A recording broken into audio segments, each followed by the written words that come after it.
Olá pessoal, craques do microfone.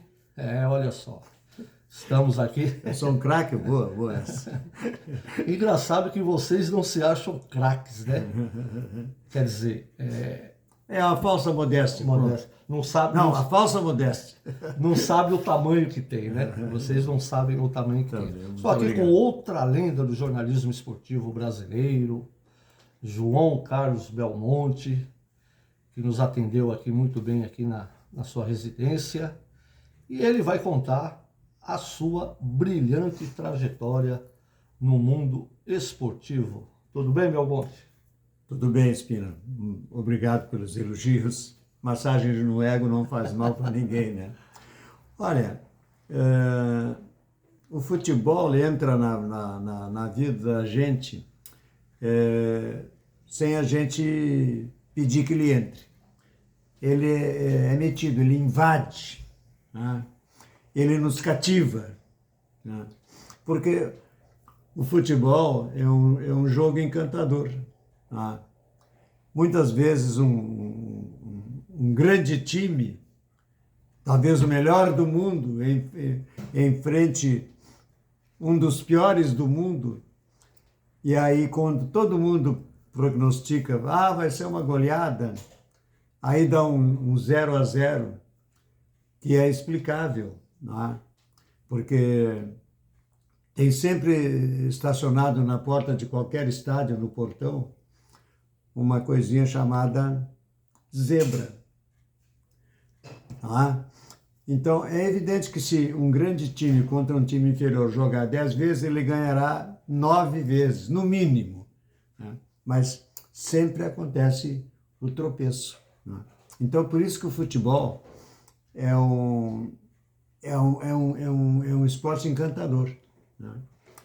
O mundo gira em torno do futebol, porque o mundo é uma bola, né? Já diz tudo, né? já diz tudo, né? Então, tu sabe que eu nasci no Itaqui, né? Que é a cidade que fica mais distante da capital, 730 quilômetros, é na fronteira com Alvear, na Argentina. Tinha um jogador chamado Itaqui? Tinha. Então,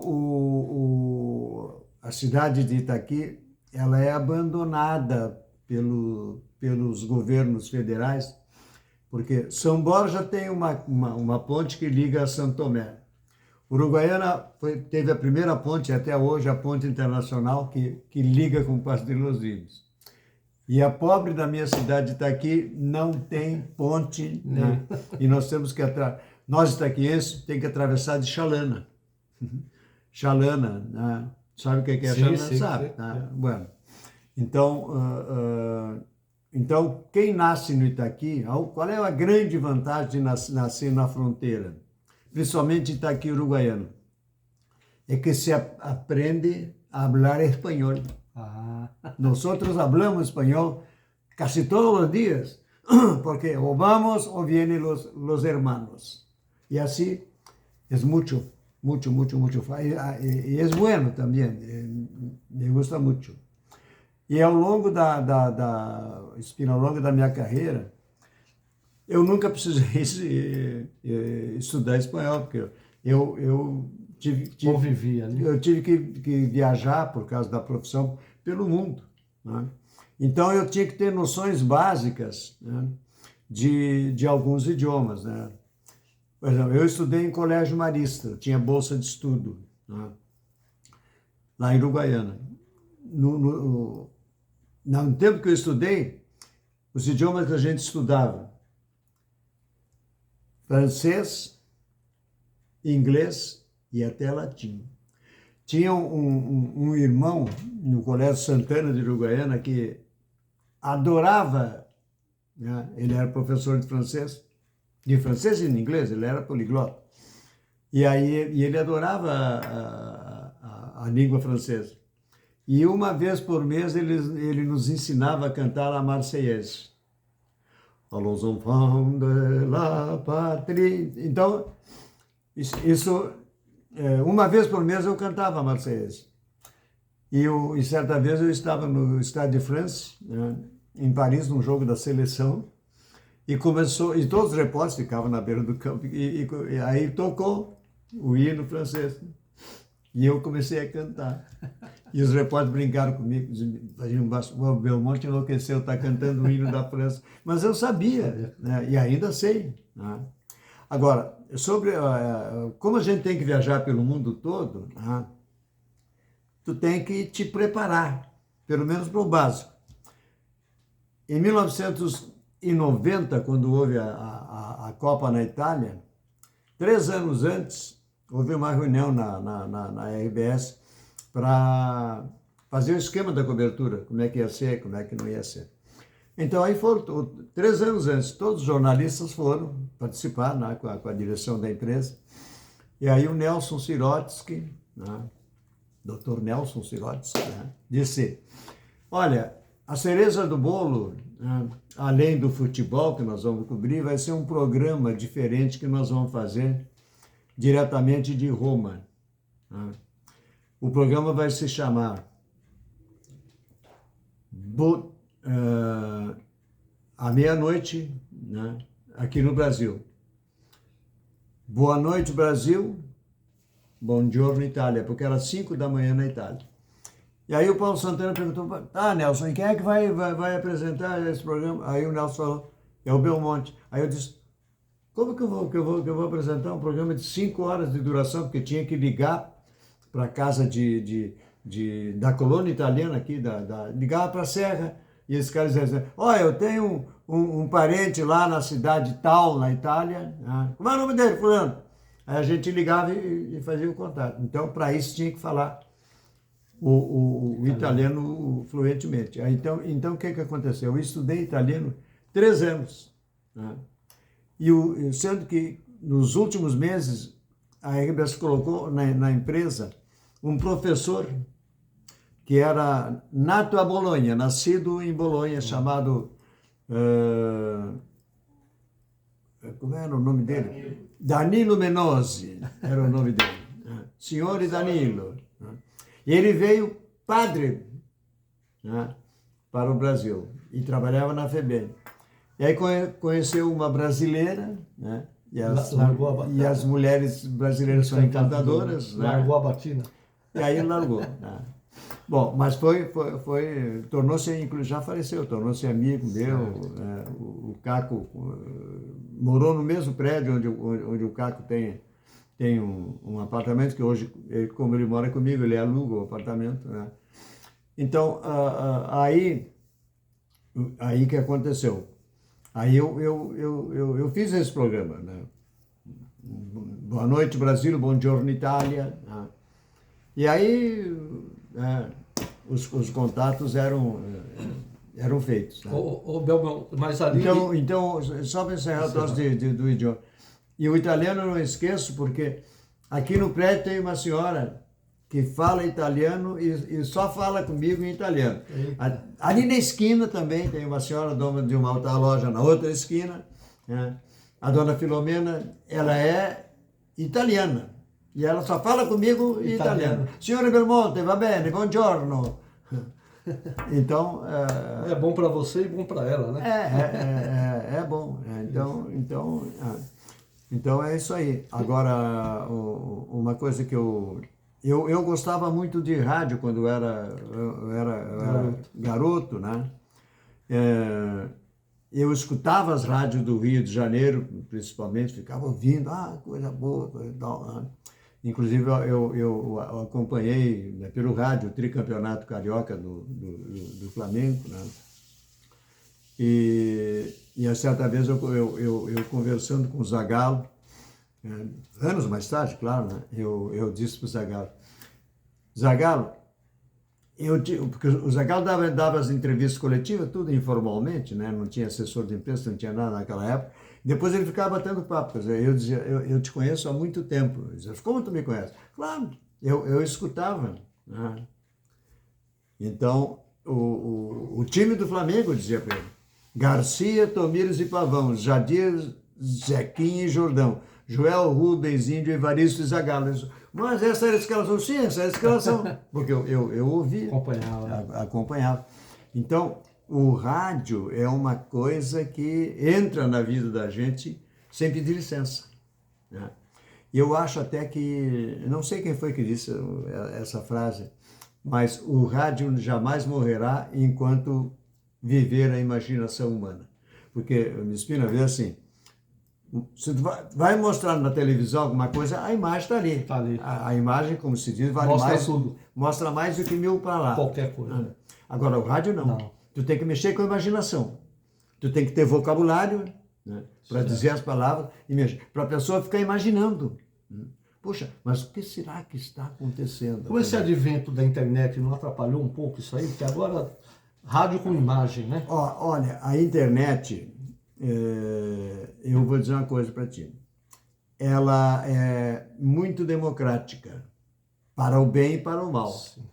Tanto que as pessoas, se resolvem plantar uma mentira, planta, né? Solta ali. E a humanidade gosta assim da tragédia, da maldade. Uma maldade dá mais repercussão do que uma notícia boa. Então isso aí, a internet é uma coisa moderna, é como inteligência artificial, tu tem que te adaptar. Tu não precisa usar. Mas tem que estar... se adaptar, mas não é obrigatório. Não precisa usar. Tu faz a separação, separa o joio do trigo. Ô Belmonte, então, aí voltando lá em Itaqui, onde você iniciou ali, e você já iniciou como... Não, eu iniciei em rádio, já vai me perguntar isso, né? Eu iniciei em Uruguaiana, porque eu nasci no Itaqui, fiquei no Itaqui, eu acho que até uns 10 anos mais ou menos, e aí eu fui para o Uruguaiana. Mas já tinha na veia ali alguma coisa ligada ao rádio? Não. Eu eu ouvia muito, né? Então nós fomos para Uruguaiana. Então, naquela época, mais tarde um pouco, né, a criança jogava bolita e jogava botão. Né? Eu tinha um time de botão, né? E jogava bem o botão, inclusive eu. Aí aconteceu o seguinte, eu conheci um grande amigo de infância, que até hoje é meu amigo, ele me chama de irmão, né? Ele é filho único e eu também sou filho único, né? E temos contato seguidamente, ele chama-se José Antônio de Grácia. Ele é hoje fazendeiro em São Borja. Ele era filho de um médico, né, um oftalmologista, Dr. Newton Carlos de Grácia, que era radioamador, gostava muito de rádio. Depois faleceu, e aí a família do de Grácia, a dona Helena, né, herdou uma fazenda que o avô deixou, né, que o pai dela deixou, né, em São Borja, e o de Grácia foi e assumiu. E o de Grácia gostava muito de rádio, aliás, é um grande narrador até hoje, dos melhores que eu conheci. Eu certa vez estava em São Paulo conversando eu me dava bem, claro, a gente viajava pelo mundo todo, né? Eu disse pro Pedro Luiz, que era um grande narrador esportivo, né? Assim, numa conversa informal, assim, né? Eu disse para ele, eu gosto muito da tua narração, mas eu tenho um amigo meu lá em São Borja, lá em Uruguaiana, né, que é do Itaqui, ele é de Itaqui também, que narra melhor que tu. Eita. E ele imitava o Pedro Luiz e ficava até melhor. A figura superava, né, o monstro. Então aí começou a paixão. Aí aconteceu o seguinte, eu vou te contar o meu início em rádio. Em Uruguaiana foi fundada a Rádio São Miguel, que era da igreja, né? E aí aconteceu, né, que nós fomos, né, trabalhar.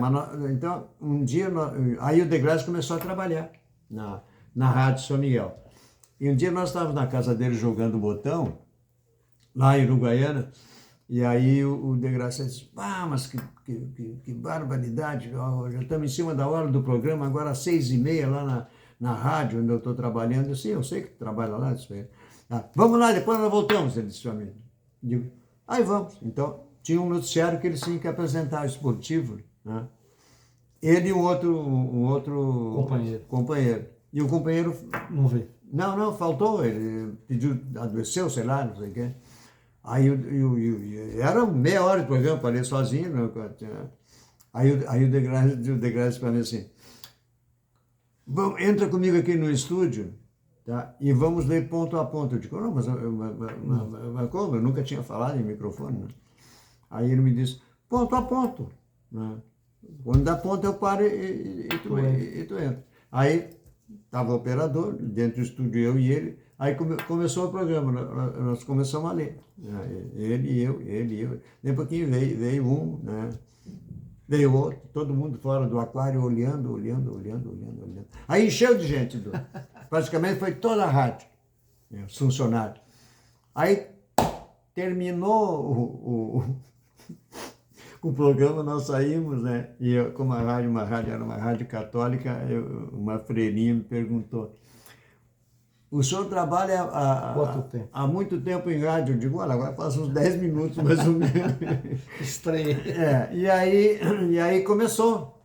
Aí me deram emprego. Foi o meu primeiro emprego, né? Com carteira assinada. Então eu chegava cedo na rádio, né? Eu gravava os noticiários da Rádio Guaíba, do Rio de Janeiro, e depois eu escrevia. Né? Então, lá em Uruguaiana que aconteceu uma outra coisa. Ao mesmo tempo em que eu comecei a trabalhar no rádio, eu também eu tinha que estudar, né? Então, eu estudava no Colégio Santana, como eu já te disse. E aí, no Colégio Santana, eu me formei em contabilidade. Eu sou contador, mas nunca de história. Porque eu não pude. Virei contador de história. Eu não tinha tempo. Quando estava me preparando para fazer vestibular, eu já trabalhava na Rádio Gaúcha, bem no começo, né? 1966, né? Aí aconteceu que me mandaram viajar. Eu era solteiro. Eu tive que viajar 90 dias sem voltar para Porto Alegre. Ia para lá e para cá, né? E acompanhando a seleção. Então, esse foi o meu início. Né? Esse foi o meu início lá em Uruguaiana. Aí deu um campeonato estadual de futebol de salão em Uruguaiana. Uruguaiana tinha um time chamado Juventude, que era um baita time, né? E aí o Juventude foi campeão estadual, inclusive, e nós narrávamos. Né? Nós narrávamos lá, o Degrassi e eu narrava, fazia reportagem. Lá, radialista do interior faz tudo. Cabeceava, cobrava escanteio. Exatamente. Faz o pênalti, bate o pênalti, tudo certo. Então, aí estava lá em Uruguaiana, cobrindo esse campeonato estadual de futebol salão, o Fernando Martins, que era um consagrado jornalista da Folha da Tarde, né, de Porto Alegre. Aí ele trabalhou, a gente convidou ele trabalhou com a gente, assim, como comentarista convidado, especial, era um nome famoso, né? E aí ele me disse quando foi embora, olha, Belmonte, se tu quiser trabalhar em Porto Alegre, tu tem todas as condições. Né? Então, tu faz o seguinte, se um dia tu for para Porto Alegre, mas eu não tenho intenção de sair daqui, coisa e tal, lá. Não, mas aí tu procura. Né? Procura o Amir Domingues, que era o comentarista titular da Rádio Guaíba. Digo, tá bem, então. Mas aí a vida dá muitas voltas, né? Eu e o meu amigo Degrassi fizemos concurso para o Banco do Brasil, né? E fomos aprovados. E aí nós não comparecemos para assumir porque nós já estávamos com a mordida do rádio. Né? Largamos os troços e fomos. Né? E pegaram firme no rádio. E aí então, aí aconteceu que eu tive que vir para Porto Alegre para trabalhar, porque eu era de família pobre. Então eu não podia ficar sem trabalhar. Então, aí... Desculpe, mas não tem nada. Aí aconteceu de eu chegar em Porto Alegre, aí eu fui na Rádio Guaíba, que era a grande emissora, a referência na época, né? Aí eu eu pedi para falar com o Amir Domingues. Ele tinha um comentário chamado Folha Seca, ao 12h30, antes do noticiário. Veio dia 25. E aí, Folha Seca. Aí eu fiquei esperando o Amir. Aí eu fui ficando nervoso. Pô, vou falar com um cara famoso? Ah, meu Deus, como é que eu vou fazer isso, falar com um cara famoso? Saí de lá. Não esperei. Não esperou? Não esperei. Aí fui na radiodifusor, na Rua Uruguai, no edifício Comendador Azevedo, hoje Rádio Bandeirantes. Né? Cheguei lá e me apresentei. Né? O diretor de esporte era o Jarbas Alaor. Né? Aí perguntaram o que eu fazia. Eu digo, olha, eu narro e faço reportagem. Ah, então vamos gravar aqui. Né? Aí gravei, né? E aí disse, pode parar, está aprovado. Está contratado. Aí eu comecei a trabalhar e logo depois recebi um convite. Né? Começou na Bandeirantes. Comecei na Difusora, que depois foi chamada Bandeirantes. E aí eu narrava, eu fazia reportagem, fazia tudo. E aí então aconteceu, né? Eu já tinha ido para o Rio de Janeiro fazer jogo no Maracanã e tudo, né? E aí a Guaíba, a grande do momento, me convidou. E aí eu fui e comecei a trabalhar como repórter. O Belmonte. E aí, só para encerrar, aí aconteceu o seguinte, Espina. Eu recebi uma proposta da Difusora para voltar para a Difusora ganhando muito mais. E aí o Pedro Carneiro Pereira, o grande Pedro Carneiro Pereira, disse para mim, olha, eu posso te dar um aumento de 20%, mas se tu quiser, a minha opinião, acho que tu deve ir, tu vai ficar muito mais experiente e aí tu vai voltar. E foi o que aconteceu. Daqui a pouquinho a gente volta com o Belmonte e as suas histórias maravilhosas aqui.